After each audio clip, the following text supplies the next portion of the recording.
নরসিংদী সহ সারা বাংলাদেশে বাড়িতে যে অবৈধ গ্যাস আছে তার জন্য দায়ীকে তিতাস, অবৈধ কন্টেনারে গ্যাস দিচ্ছে তার জন্য দায়ীকে তিতাস। আমরা অবৈধ কন্টেনার বন্ধের দাবিতে মানববন্ধন করতেছি। আমরা যত ড্রাইভার শ্রমিক ভাই আছে আমাদের গাজীপুর থেকে এসে নিব কেন, আমাদের খবর গাজীপুর থেকে আইসা নিব কেন। আমরা আজকে রাস্তায় এসে দাঁড়িয়েছি অবৈধ কন্টেনার বন্ধ করে সাধারণ মানুষের গ্যাস দেওয়ার ব্যবস্থা করে দিতে হবে। আমরা সাধারণ শ্রমিক আমরা হয়তো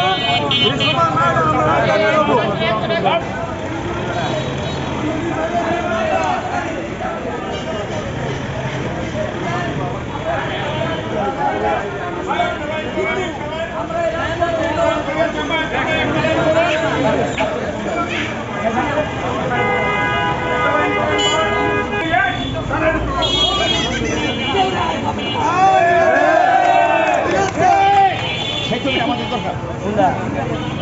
দরকার